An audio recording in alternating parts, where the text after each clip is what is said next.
Welcome to Pittsburgh Uncut, everyone. I'm Justin LeBar alongside Kate Guerrero. And Kate, did you know that there are more than 5,840 streets in the U.S. named after George Washington? No, I didn't. But did you think that his teeth were really wooden like we always thought they were growing up?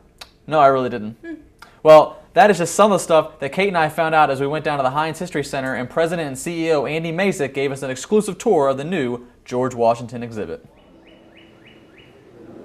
Well, this is the beginning of the exhibit, Discover the Real George Washington, and here we're discovering 19-year-old George Washington. He's 6 feet 2 inches tall, he's got deep auburn-colored hair, and he's a surveyor. He's taking on jobs that older, more experienced men won't take because they're, well, just too dangerous out in the western wilds of western Pennsylvania.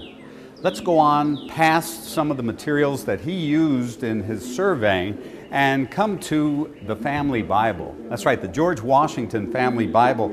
Here we see the notation that his mother made on February 11th, 1732, George Washington's birth date. Now that's according to the Julian calendar. We now use the Gregorian calendar, and that's why his birth date is February 22nd today.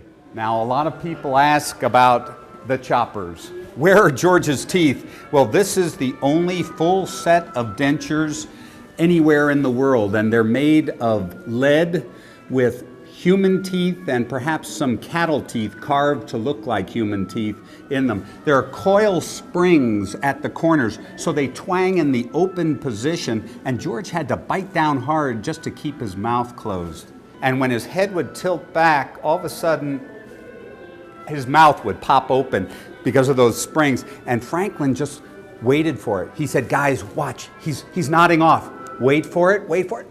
Ah, there it goes." It was Franklin's way of having fun.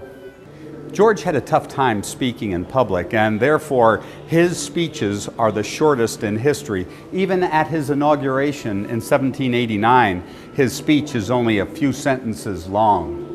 But this is what the scene might have looked like at Federal Hall in New York when George took that oath of allegiance and started setting precedent for all future presidents.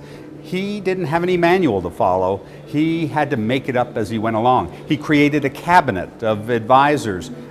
Even the process of taking the oath of allegiance with his hand on the Bible, that's something he came up with. George Washington was America's first president, maybe, some say, our greatest president. When he died, Light Horse Harry Lee eulogized him and said, "George Washington was first in war, first in peace, and first in the hearts of his countrymen."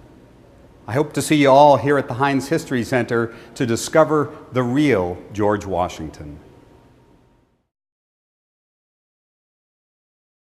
Thank you to the Heinz History Center and President and CEO Andy Masek. That's just a little tease of what you could find out if you go down and take the tour for yourself. We're going to end with this. Kate, go ahead and take your oath of office. I will. You want to know what my first initiative would be?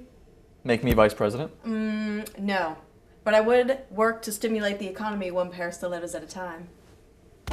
And will, to the best of my ability, preserve, protect, and defend the Constitution of the United States.